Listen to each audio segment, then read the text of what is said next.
బట్టతలతో బాధపడుతున్నారా? ఆధునితనమైన పద్ధతిలో hair transplantation చేయబడును. Face clinic, Hyderabad. Rajampet parliament తీసుకుందాం ఉదాహరణకు. రాజంపేట పార్లమెంటు ప్రతి నియోజకవర్గంలో ముస్లిమ్స్ 20,000 పైచిలుకుంటారు. ముస్లిం మైనార్టీస్ 20,000 పైచిలుకుంటారు. మరి అటువంటి పార్లమెంట్ బీజేపీకి ఇస్తారా?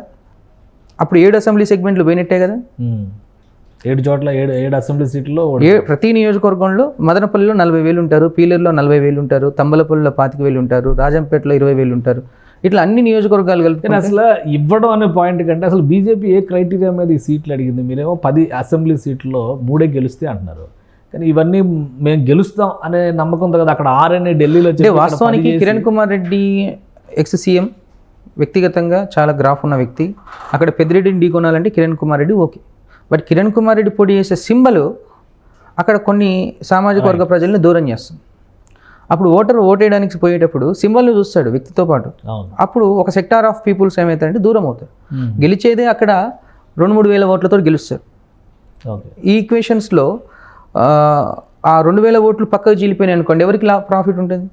ఇప్పుడు 115 సీట్లు వస్తాయని మనం ఇచ్చాం. 115లో ఇక్కడ 7 ఎగిరిపోతున్నాయి కదా. బీజేపీ 10 సీట్లలో 7 ఎగిరిపోతున్నాయి కదా. ఇంకా ఎక్కడ గ్రాఫ్ అంటే టైట్ సిచ్యువేషన్ నడుస్తుందని. ఇప్పుడు మీ లెక్క ప్రకారం బీజేపీ 10 అసెంబ్లీ సీట్లలో 3 గెలుస్తే అన్నారు. ఏంటి ఆ 3 సీట్లు? అయితే వీళ్ళు ప్రకటించిన 10 స్థానాల్లో విశాఖ నార్త్ ఒకటి, ప్లస్ కైకలూరు శ్రీనివాస్ ఒకటి, జమ్మలమడుగు ఆదినారాయణ రెడ్డి, ముగ్గురు గెలవడానికి స్కోపు ఎక్కువ శాతం ఉంది. ఇక విజయవాడ వెస్ట్, ధర్మవరం ఈ 2 వచ్చి టైట్ సిచ్యువేషన్లో ఉన్నాయి. మిగిలిన 5 కూడా 100% ఓడిపోయే స్థానాలు. ఈ అచ్చర్ల కానీ అనపర్తి కానీ 3 ప్రాంతాల్లో 3 సీట్లు, ఒక్కొక్క సీటు అంటే ఇక్కడ కూడా క్యాండిడేట్స్ అని బేస్ చేసుకొని, ఇప్పుడు వ్యక్తిగతంగా వాళ్ళు అక్కడ ఆల్రెడీ కాన్స్టిట్యున్సీలో లొకాలిటీని బేస్ చేసుకొని వాళ్ళు ఎస్టాబ్లిష్ అయి ఉన్నారు. సో 100% అక్కడ కైకలూరు కామినేని శ్రీనివాస్ గారు ఇంతకుముందు గెలిచిన వారే. ఆదినారాయణ రెడ్డి గారు ఇక్కడ ఓన్ చేసుకున్న కాన్స్టిట్యున్సీ. అతను టీడీపీ నుంచి పోటీ చేసినా, జనసేన నుంచి పోటీ చేసినా, ఏ సింబల్ బేస్ చేసినా పోటీ గెలిచేవాళ్ళు.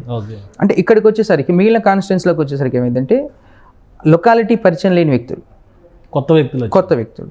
అట్ ద సేమ్ టైం ఇప్పుడు కోఆర్డినేషన్ సెట్ చేసుకోవాలంటే ఏరి కూర తీసుకున్నారు కదా. ఇప్పుడు అటు హెచ్చర్ల కానీ పాడేరు అని ఫస్ట్, తర్వాత కాదు అరకు వ్యాలీ అని. అరకు వ్యాలీకి ఆల్రెడీ తెలుగుదేశం క్యాండిడేట్ని అనౌన్స్ చేసింది. ఇప్పుడు అక్కడ రివోల్ట్ అయ్యారు. అనపర్తి కాదని చెప్పి సోమవీర్రాజు వస్తారని చివరిలో కృష్ణరాజుని తీసుకొచ్చారు.